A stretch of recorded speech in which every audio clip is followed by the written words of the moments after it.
Hey, so today I wanted to talk about flights and air mile hacking and what my schedule is going to be for traveling this year. Um, if you look online, a lot of the advice that people give for getting cheap flights and air miles, free air mile deals is all really for U.S. citizens and U.S. residents. So a lot of the credit card offers and deals is usually only available to Americans. And so for everyone else, it's a bit of a challenge. How do you travel around the world without costing you a lot of money?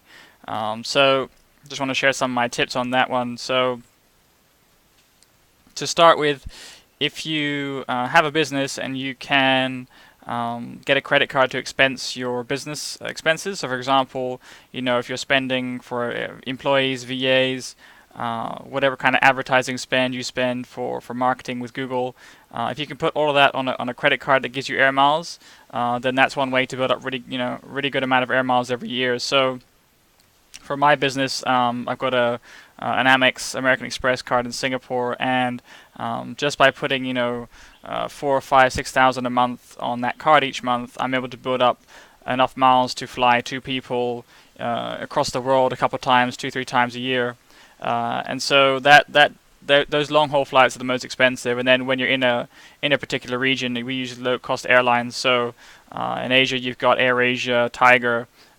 In Europe, you've got EasyJet, Ryanair. So there's cheap ways to get around within a region, and we just pay for those because it's cheaper. But to get from Singapore to LA or Singapore to Europe and back, those flights can really add up. So having air miles is one way through your credit card, through spending all your business expenses through that.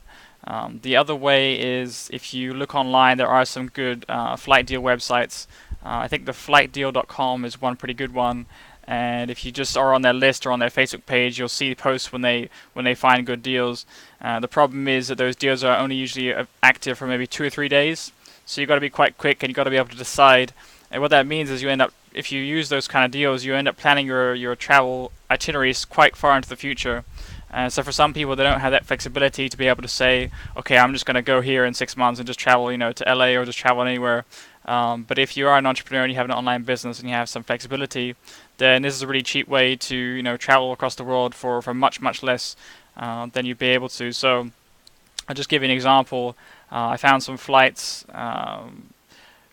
I found some flights recently with the flightdeal.com, and it was flying from Rome to LA via Singapore, and I could have a pretty long layover in Singapore. So what that meant was I was already traveling to Europe, and I needed to go back to Singapore anyways. But now I basically got a free flight to LA. So the way it works is that you have the first leg from Rome to Singapore. You have to take that flight in order to be able to catch the second leg.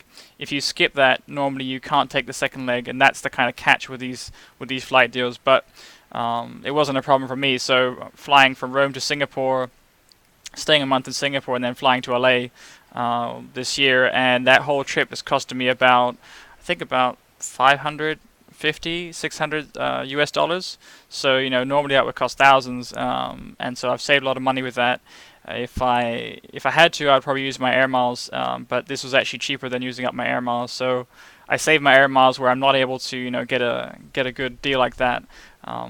It does mean, like I said, you have to plan in advance sometimes. So I booked that deal, and I'm traveling to LA in October now, which is over six months away, almost 9 months from when I booked the flight. So for me, it's not a problem because I'm quite flexible. I know in LA there's a lot of cool things and cool entrepreneurs, and it's a place I want to go to anyways. So I was able to take advantage of the flight deal, get my flight back to Singapore, and then get a free flight in LA.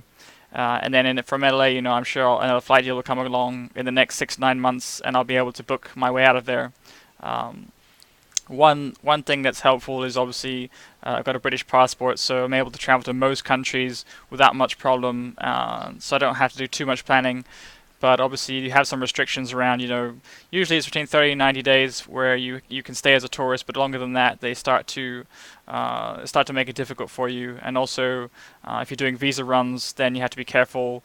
If they think you're trying to just game the system and go out of a country, come back in straight away, then that can get problematic. So in Asia, it's not as difficult. There's some good countries like Philippines. I think you can stay up to a year as a UK citizen, In Bali, you can stay up to 6 months, and you can actually pay immigration officials to keep stamping your passport, so you don't have to leave. That's what a lot of people do there. So there's ways of around getting around that, but you just have to be careful what countries you're allowed visa-free travel on, and then what the restrictions are. So, for example, in America, the visa waiver program for UK citizens is 90 days, which means you can stay 90 days, but then you have to leave, and then you can't go out via Mexico or Canada because that's included within the zone of the visa. So I decided to get a B1 visa for that one. So you pay a bit more, but you can stay up to 6 months. And so you just need to look around and see, plan what's possible. And usually within a couple of days, you can figure it out and take advantage of the flight deal. So I really like those deals, and I use my air miles when I need to, but I've got way more air miles than I'm spending at the moment. I don't travel that much, transatlantic or across the world, so normally it's just once or twice a year, and then the rest of the time I'm spending it in that region. And then usually I'll spend summers in Europe and maybe America, and then winters in Asia because it's generally nicer weather. So that's what I've been doing for the last couple of years. This year I've been really lucky, managed to see a lot of new countries. The way I like to travel, I like to see new places because I like to see what opportunities out there. There's always something different you maybe didn't expect to see. I think it is tricky to balance sometimes work, building up networks and building your business. It's probably easier to do in one place. And so I do spend quite a lot of time in Singapore still when I need to get work done. But I'm able to travel a lot because a lot of my business is online, and so that gives me a lot of freedom. So I'm really lucky, and this year I've been traveling. I went back to UK for Christmas, and then stayed a few weeks, and from there went to Cyprus, stayed there for a month. Went to Egypt, stayed there for about a month. Went to Turkey, where I'm now, and staying here for about a month. So I find that about 30 days is a good time for me to really settle in the country, see what there is, really get to experience it more like a local instead of like a tourist. We go to the markets, we do shopping here. On weekends we go out for excursions and rent a car, or whatever. So about a month is a good time. Any faster than that, you're spending a lot of time to adjust to a new environment, a new area, and that chews up a lot of time. So, you have to figure out where everything is, orient yourself in a new town, even start learn the language a bit. So it's quite funny. We just take our iPhones to the shop and use Google Translate to find things we need like butter or whatever. And so if you're doing that, like I said, once a month, once every 2 months is doable. It's still quite fun, but any more than that, it feels more rushed. It feels too rushed. And then you're spending a lot more on flights as well if you're traveling a lot more frequently.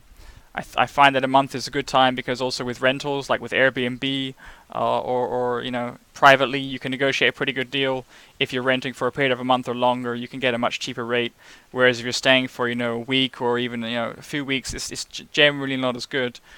So it's actually more affordable to travel that way, staying at least a month, and that's pretty much what we do. So we're in Cyprus for a month, and then Egypt, and then Turkey, and then we're leaving here in a few days. We're going to be in Barcelona for a couple of months, and I try and stay in cities where I think there's going to be obviously interesting things to do, and some business potential. So Barcelona is good because it's got a lot of entrepreneurs there. A lot of it's a buzzing startup scene.